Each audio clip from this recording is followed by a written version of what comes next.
Only 7 of the 46 student nurses survived. 우미의 가바 미즈크 가바네 야마유 가바 구사무스 가바네.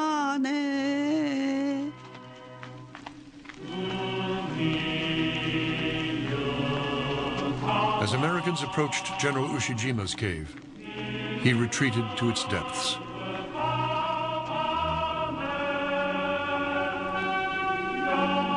For a general, death before surrender entailed a ritual.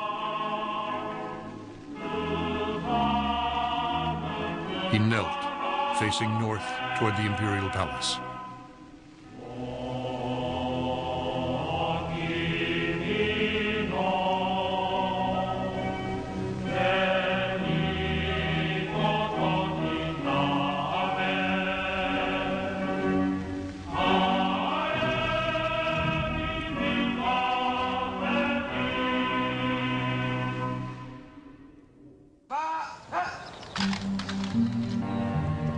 After 82 days, the Battle of Okinawa was over.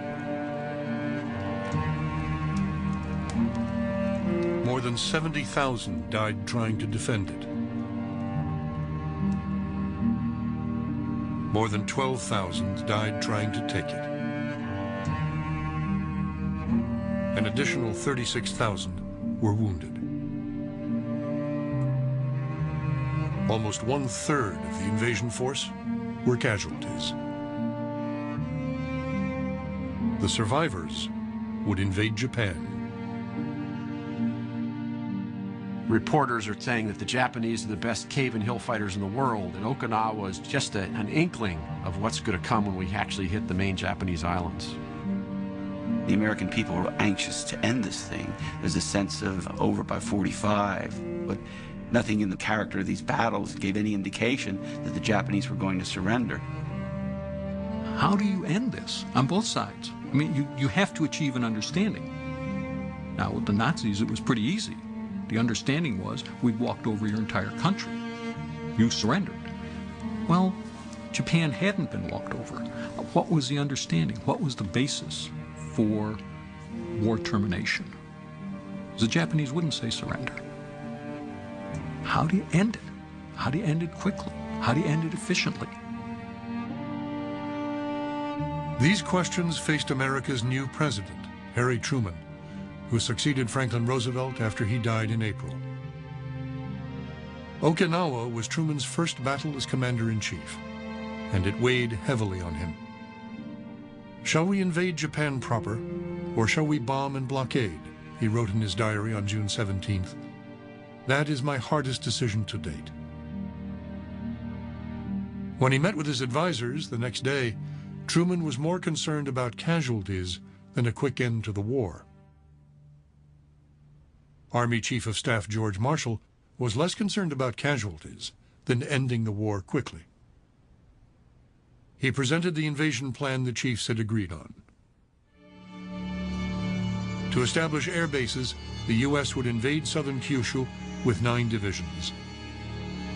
Intelligence predicted 6 Japanese divisions would have to defend the entire coastline. On beaches in the south, invaders would outnumber the defenders by 3 to 1. The Kyushu bases would facilitate air support for an assault on Tokyo in 1946.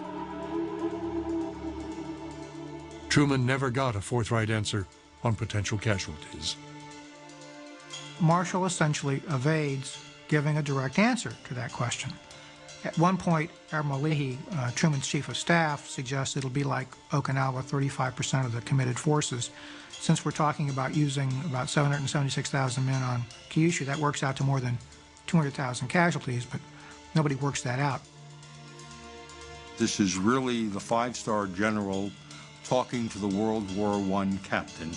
10 weeks or so in office, still new and uneasy in the position, and here's a older, seasoned warrior, a man who commands great respect, Marshall, and he lectures the president. And at one point he tells the president, basically, don't delay things and be irresolute. It's important to make tough decisions and be a leader. Hoping to avoid what he called an Okinawa from one end of Japan to the other, Truman approved only the Kyushu landing, and only after all the chiefs endorsed it. He postponed a decision on invading Tokyo.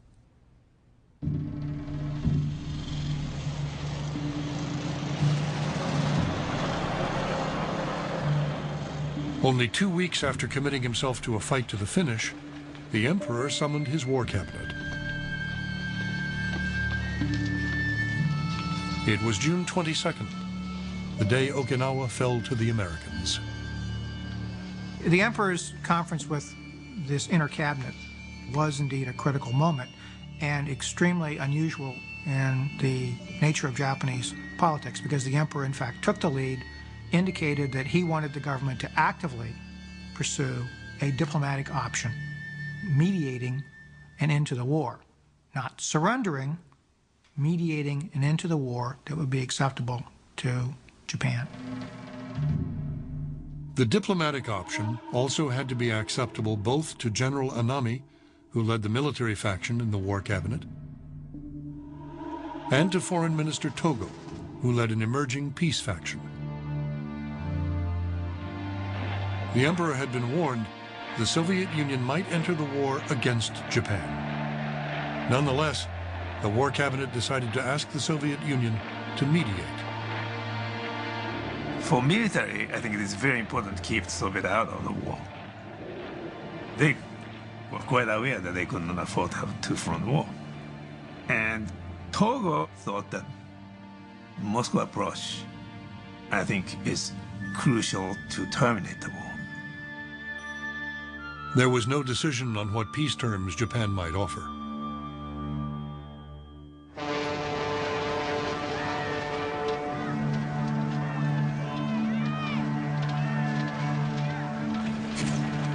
As Hirohito made overtures to the Soviets, Truman set off to meet their leader, Joseph Stalin.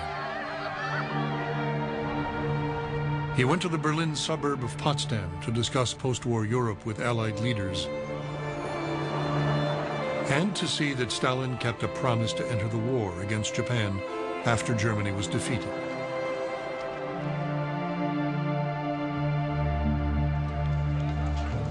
The Allies had promised Stalin territorial concessions if he entered the war.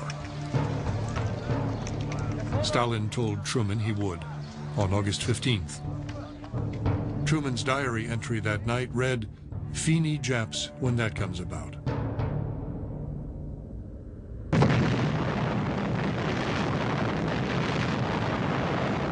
In Potsdam, Truman received word from the director of the Manhattan Project. The atom bomb had been tested successfully at Alamogordo, New Mexico. "Believe Japs will fold up before Russia comes in," he wrote. "I'm sure they will when Manhattan appears over their homeland."